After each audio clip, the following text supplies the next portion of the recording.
வணக்கம் நண்பர்களே. பால் பாக்கெட்டில் பழைய பாக்கெட்டு இருந்துச்சு. அதை பாலை என்ன செய்யலான்னு யோசித்தப்போ நிறைய யூடியூப் வீடியோ பார்த்து நானும் இதை செய்து பார்க்கலான்னு பண்ணேன். பாலை எப்போவும் நல்லா காய்ச்சிக்கிட்டு அதில் ஒரு லெமனை பிழிஞ்சு இது மாதிரி காய்க்க சொன்னாங்க. அதே மாதிரி காய்ச்சிட்டு எடுத்தேன். இந்த பக்குவத்துக்கு வந்ததுக்கப்புறம் துணி கட்டி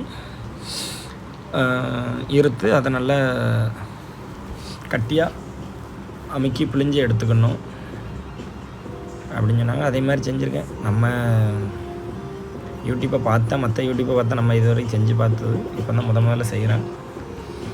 இந்த மாதிரி நல்லா சூடாக இருக்கும், அதனால் பார்த்து பிழிஞ்சு எடுத்துட்டு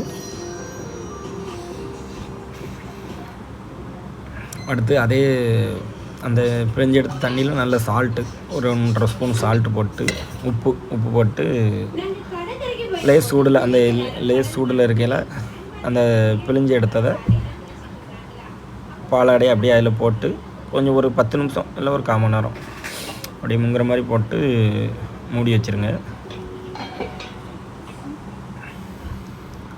அடுத்து அதை எடுத்து அப்படி ஃப்ரீசர் ஏதாவது ஒரு கப்போ கிண்ணமோ இந்த மாதிரி எடுத்து அப்படியே அதில் தட்டி வச்சுட்டு ஃப்ரீஸ் பண்ணிடுங்க. இல்லை ஒரு குறைஞ்ச ஒரு 4 மணி நேரம் ஃப்ரீஸ் பண்ண சொன்னாங்க. அதுமாதிரி ஃப்ரீஸ் பண்ணியாச்சு.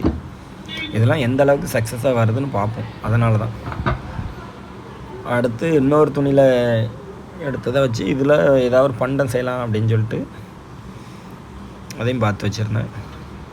அது நல்ல கட்டியாக இருக்கும். அதை நல்லா உடச்சி விட்டு நல்லா உருண்டை பிடிக்கிற பக்குவத்துக்கு நல்லா திரட்டி எடுங்க. ஏன்னா ஒரே பாலை எடுத்து அந்த பால்லையே சீஸு என் வீட்டு பிள்ளைங்க சீஸ் கேட்டிருந்தாங்க. அதனால் சீஸும் இப்போ ரசகுல்லா கேட்டிருந்தாங்க.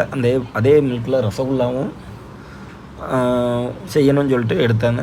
அந்த மிச்சத்தில் ஏலக்காய் எடுத்து தூள் பண்ணியாச்சு. தூள் பண்ணிட்டு தோலை எடுத்துட்டேன். தூளை மட்டும் போட்டு கொஞ்சம் கொதிக்க விடணும். சீனி அதுக்கேற்ற சீனி கொஞ்சம் போட்டு தண்ணி ஊற்றிட்டு கொதிக்க விடணும். நல்லா கொதித்து வரவும்